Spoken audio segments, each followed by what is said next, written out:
និយាយថ្ងៃទី1មានសកម្មភាពគោលសំខាន់ចំនួន3គឺទី1ការអានអត្ថបទសន្ទនាទី2ការហ្វឹកហាត់ទី3លំហាត់សម្រាប់សកម្មភាពលំនឹងថ្នាក់និងរំលឹកមេរៀនចាស់ការពង្រឹងចំណេះដឹង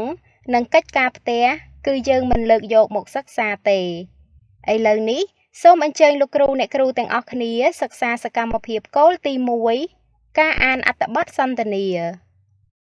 នៅក្នុងការអានអត្ថបទសន្ទនាយើងមានសកម្មភាពរងចំនួន3គឺមុនពេលអានអត្ថបទសន្ទនាអំឡុងពេលអានអត្ថបទសន្ទនានិងក្រោយពេលអានអត្ថបទសន្ទនាមុនពេលសន្ទនាគ្រូបំផុសសំណួរដូចជាតើកូនធ្លាប់និយាយឬពិភាក្សាគ្នាដែរឬទេបើធ្លាប់តើនិយាយអំពីអ្វីគ្រូឲ្យសិស្សបើកសៀវភៅសិក្សាគោលទំព័រទី41ហើយពិនិត្យមើលរូបភាពក្នុងអត្ថបទរួចសួរសំណួរតើកូនឃើញមានអ្វីខ្លះក្នុងរូបភាពនេះតើពួកគេកំពុងធ្វើអ្វីហើយនៅឯណាគ្រូប្រាប់សិស្សអំពីចំណងជើងនៃអត្ថបទនេះគឺ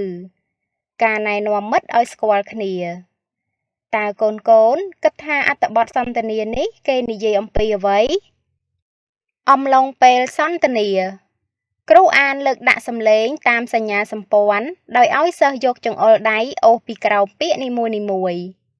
គ្រូនិងសិស្សអានអត្ថបទជាមួយគ្នាដោយលើកដាក់សំឡេងតាមសញ្ញាសម្ព័ន្ធយកចង្អុលដៃអូសពីក្រោមពាក្យនីមួយៗសិស្សអានអត្ថបទជាដៃគូនិងបុគ្គលនិងអានអត្ថបទសន្ទនាជាក្រុមដោយប្រើឈ្មោះតួអង្គក្រោយពេលសន្ទនាគ្រូសម្របសម្រួលចម្លើយទស្សន៍ទាយរបស់សិស្សគ្រូសួរសំណួរម្ដងមួយដោយទុកពេលឲ្យសិស្សគិតបើសិស្សឆ្លើយសំណួរណាមួយមិនបានគ្រូឲ្យសិស្សអានអត្ថបទសន្ទនាត្រង់ផ្នែកនោះឲ្យសិស្សស្ដាប់ឡើងវិញ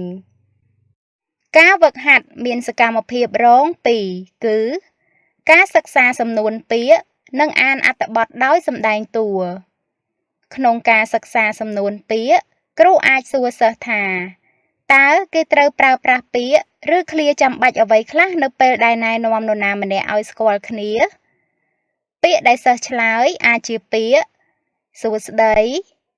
រីករាយសុខសប្បាយបន្ទាប់មក